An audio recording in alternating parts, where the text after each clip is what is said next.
Hello everyone, welcome back to my channel. ఈరోజు ఒక 2 slips మీద chicken curry and chicken fry అని రాశానండి. అందులో ఒకటి సెలెక్ట్ చేసుకోమని చెప్పాను మా పాపకి. అయితే తను చికెన్ ఫ్రై సెలెక్ట్ చేసుకుందండి. అయితే అది చేయమని చెప్తుంది. ఎప్పుడు చేసుకునే చికెన్ ఫ్రైలా కాకుండా ఇలా డిఫరెంట్గా ట్రై చేయండి, నేను చేసినట్టు చాలా బాగుంది.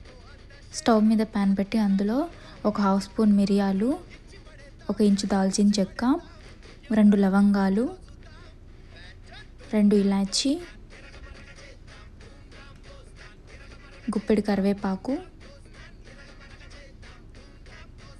జింజర్, గార్లిక్, కసూరి మెంతి కూడా యాడ్ చేసుకోవాలి, గుప్పెడు ధనియాలు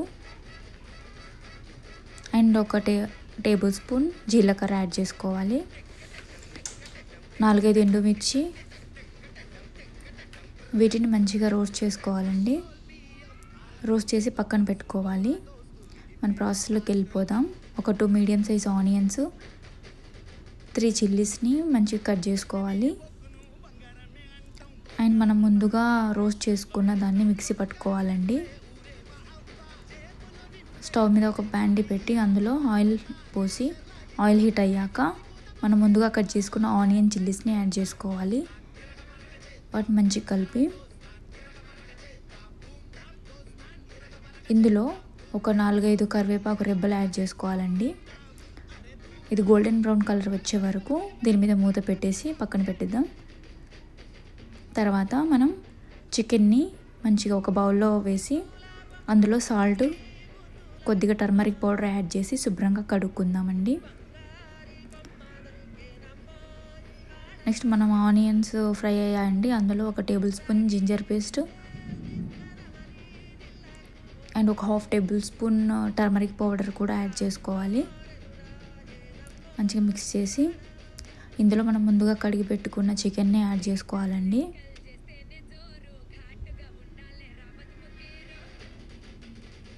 మంచిగా కలిపి దీనిపైన నుండి కొద్దిగా సాల్ట్ అప్లై చేయాలి.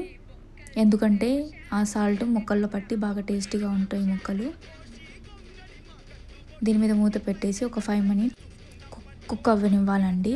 తర్వాత మూత తీసి ఒకసారి కలిపి ఇందులో 1 టేబుల్ స్పూన్ కారం పౌడర్ అండ్ 1/2 టేబుల్ స్పూన్ ధనియా పౌడర్ యాడ్ చేసుకోవాలండి. అండ్ మనం ముందుగా మిక్సీ పట్టుకున్న నల్ల కారంని యాడ్ చేసుకోవాలి. యాడ్ చేసి మంచిగా మిక్స్ చేయాలి. ఇందులోనే 1/2 గ్లాసు హాట్ వాటర్ కూడా యాడ్ చేసుకోవాలండి. దీన్ని మంచిగా కలిపి ఒక 5 మినిట్స్ కుక్ అవ్వనివ్వాలి. మంచిగా కుక్ అయ్యాక దీని మీద నుండి కొత్తిమీరతో గార్నిష్ చేసుకుంటే మనం వేడి నల్ల కారం కోడి ఫ్రై రెడీ అయిందండి. చాలా బాగుంటుంది. ఈజీ అండ్ టేస్టీగా ఉంటుంది. ఈజీ ప్రాసెస్లో చేసుకోవచ్చు. చాలా సింపుల్ అండి. కర్రీ అయితే రెడీ అయిపోయింది. అన్నం కూడా రెడీ అయిపోయింది ఒక సైడు. ఇప్పుడు అన్నం తీసుకెళ్తున్నానండి మా సోనుబాబుకు తినిపిద్దామని. వాళ్ళని అడుగుదాం కర్రీ ఎలా ఉందో అని. వాళ్ళు చెప్తారు కదా కర్రీ ఎలా ఉంది ఏంటని. చూద్దాం వాళ్ళు తినేసి ఏం చెప్తారో, ఎలా ఉందని చెప్తారో. తినిపిస్తున్నా అండి మా సోనుకి. తినిపించుకుంటానండి. నెక్స్ట్ వీడియో ఏడుస్తున్నాడు ఫోన్ కావాలని. అక్క దాంట్లో చూడని చెప్తున్నాను. వాడు కూడా తిన్నాడు. వీడు అడిగితే వాడు కూడా కర్రీ బాగుంది మమ్మీ అని చెప్పిండు. ఇదండి, మీరు కూడా ఇంట్లో ట్రై చేయండి, చాలా బాగుంటుంది. Thank you.